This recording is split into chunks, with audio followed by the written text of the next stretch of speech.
nos aburriésemos, estaríamos condenados a la extinción como especie. Me interesaba muchísimo estudiar el aburrimiento porque es un estado que todos los seres humanos experimentamos en algún momento de nuestra vida, incluso podemos decir en algún momento de la semana, del día que estamos viviendo, y sobre todo por esos momentos en los que el aburrimiento se puede llegar a convertir en un problema. ¿Cómo es posible que un fenómeno que experimentamos de una manera tan cotidiana, en algunas instancias se pueda convertir en una patología? La cuestión de la definición del aburrimiento trae de cabeza a los que nos dedicamos a los estudios de aburrimiento desde hace al menos 3-4 décadas, porque somos muchos y venimos cada cual de una disciplina distinta, de la filosofía, de la sociología, de la psicología, incluso de la psiquiatría, y nos cuesta bastante ponernos de acuerdo en torno a qué es el aburrimiento. Yo he creado mi propia definición del aburrimiento, y esta definición diría así: nos aburrimos cuando tenemos que estar sin hacer nada por obligación, cuando a nosotros lo que nos gustaría en realidad es estar haciendo algo de nuestro gusto, de nuestro agrado, que sea gratificante para nosotros. Y a la inversa, también sufrimos aburrimiento cuando tenemos que estar haciendo algo por obligación, cuando lo que en realidad nos gustaría es estar sin hacer nada porque así lo hemos elegido nosotros, o haciendo cualquier otra cosa de nuestra libre voluntad. Cuando nos aburrimos nos sentimos verdaderamente muy mal.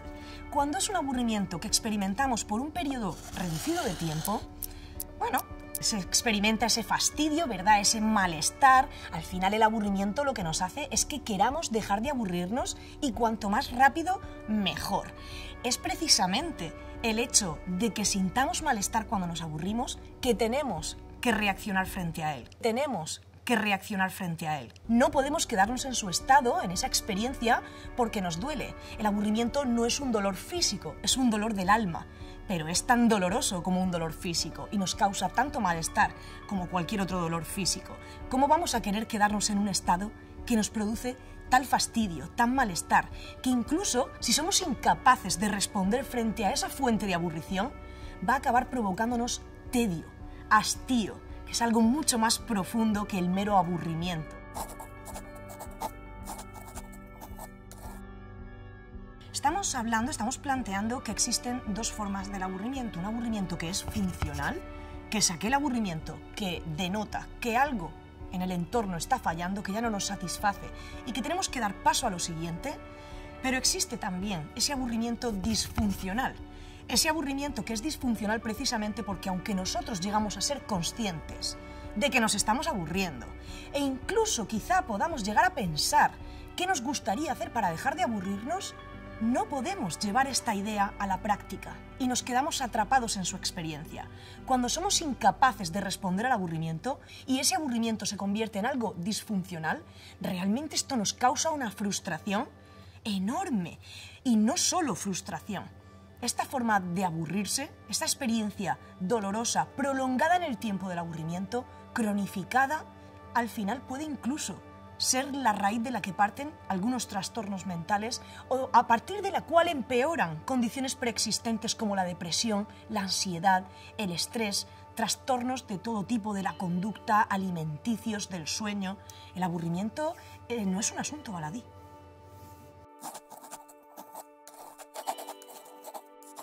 Hay algo positivo en el aburrimiento. Radica en el hecho de que, gracias a su experiencia dolorosa, nos mantenemos siempre en movimiento.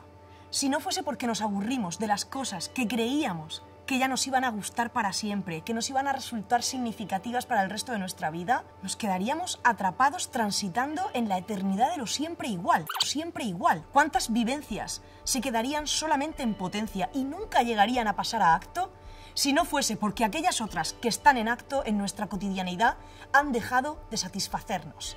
Al final giramos siempre en esa aventura de estar constantemente erigiendo cosas y derrumbándolas, viendo cómo algo se convierte en nuestro hobby favorito, en nuestra actividad que más nos gusta por antonomasia, para solo descubrir 5 años después que esto ya no te gusta más y verte obligado a tener que hacer cosas nuevas. Esto no solo es bonito porque hace que descubras la vida, sino que es funcional en el sentido de que gracias a eso mantenemos los mecanismos adaptativos siempre bien engrasados. Estamos acostumbrados a estar siempre moviéndonos y en esto el aburrimiento juega un papel importantísimo. Nos ha entrenado a adaptarnos para que estemos en condiciones de adaptarnos a los cambios. Precisamente por eso, si nunca nos aburriésemos, lo primero es que estaríamos condenados a la extinción como especie. Todo atisbo de progreso cesaría, todo atisbo de evolución cesaría y, por supuesto, estaríamos atrapados en una sobreadaptación tan grande es que es imposible siquiera pensarlo. En cuanto apareciese ese exceso de comodidad, nos sentiríamos aburridos. El aburrimiento siempre juega en este círculo. Deseo, consecución del deseo, aburrimiento del objeto conseguido. Diseño un nuevo deseo, consigo el deseo, me aburro del deseo. Y así siempre. Jugamos en este círculo entrópico y nunca vamos a dejar de hacerlo. Para mí, lo más importante dentro de todo lo que se puede estudiar en este campo que son los estudios de aburrimiento, es prestar atención a aquellos espacios en los que el aburrimiento puede llegar a representar un problema. Un problema porque su experiencia perdura en el tiempo, porque no es funcional. Esto puede suceder por dos causas. Una de ellas porque el propio individuo sea incapaz de diseñar estrategias de huida frente al aburrimiento, así que cuando experimenta esta sensación tan dolorosa no le queda más opción que quedarse en ella porque es incapaz de introducir novedades en el contexto. Y luego hay otro contexto, que es aquel en el que el aburrimiento surge y aunque somos capaces de diseñar una estrategia de huida del aburrimiento, no podemos ponerla en práctica, porque el contexto mismo no lo permite. Yo me centré en el aburrimiento que padecen las personas mayores porque está en uno de estos dos polos, y es el del aburrimiento situacional cronificado. Las personas mayores que viven institucionalizadas en los últimos años de su vida sufren aburrimiento. Saben que se aburren, son conscientes de cuál es la fuente de aburrición y además son perfectamente capaces de diseñar una estrategia de huida. Saben lo que les gustaría hacer para dejar de aburrirse. Y sin embargo, son personas dependientes, son personas que dependen de aquellos con los que viven, los que les apoyan, quienes les cuidan, para poder llevar esta estrategia que han diseñado en su mente a la práctica. A mí me interesa, sobre todo, estudiar ese tipo de contextos, especialmente cuando su padecimiento depende de las administraciones, de los agentes sociales, de los agentes políticos, que son en última instancia los responsables de generar esas fuentes de aburrición. El problema está en que en el entorno residencial, muy a menudo las personas que apoyan a los mayores no toman en serio el aburrimiento. Además, se ha apostado mucho por la seguridad. Todo esto se basa en la rutinización, que juega ni más ni menos que en detrimento de la personalización, de la variedad, de la espontaneidad, que son los elementos que aseguran que la vida no sea aburrida. Los mayores tienen todo el día planificado con actividades. De antemano, esa rutinización, ese exceso de planificación, ya da paso a ese aburrimiento. En las residencias no hay cabida para todas estas actividades que uno desarrollaba en su casa, en su propio domicilio, antes de pasar a vivir institucionalizado. Y a mí me interesaba mucho cómo este aburrimiento se solidifica, se perpetúa a lo largo de los días, de los meses, de los años, y uno acaba sintiendo que la vida no merece la pena ser vivida.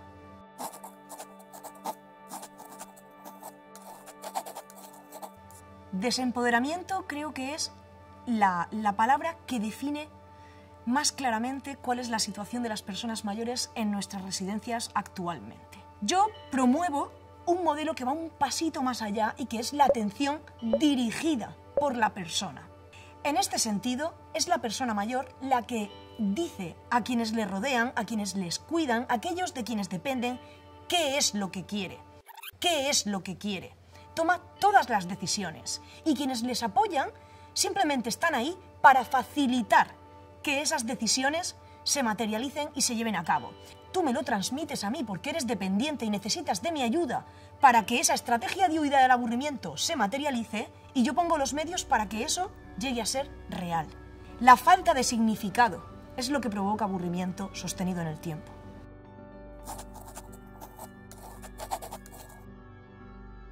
Tenemos que aprender a tolerar el aburrimiento y esto no significa que tengamos que estar dispuestos a sufrir el aburrimiento. Me refiero a que tenemos que empezar a ser conscientes de que el aburrimiento siempre va a estar, y a valorarlo por esa funcionalidad que representa en nuestra vida y en nuestra evolución como especie. Esto significa que tenemos que hablar más, desestigmatizarlo, no tener vergüenza, porque solo así vamos a estar en condiciones de dar respuesta frente a ellas sin incurrir en comportamientos negativos, desviados, patológicos, desadaptativos. Tenemos que hablar del aburrimiento con mucha más naturalidad, sin miedo a lo que piensen los demás, sin miedo a que nos consideren un elemento inútil dentro de la cadena de producción, sin miedo a que piensen que somos personas vacías. Tenemos que entender que aburrirnos es natural, es inherente al ser humano y es incluso algo positivo, es algo funcional, sin lo cual nos quedaríamos estancados. Por otra parte, no tenemos que romantizar el aburrimiento.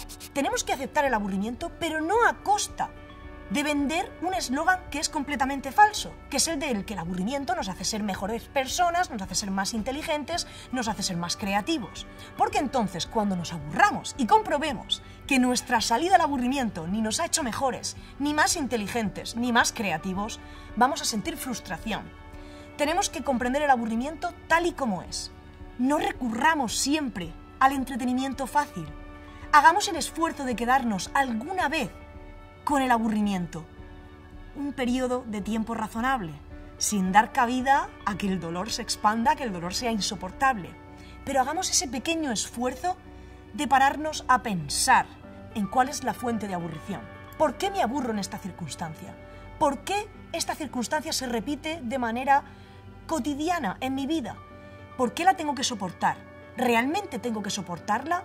¿Puedo hacer algo por introducir un cambio en el contexto? ¿Y qué hay a mi alcance, de forma realista, para que yo pueda introducir una novedad y evitar que esta condición de aburrimiento se repita todos los días?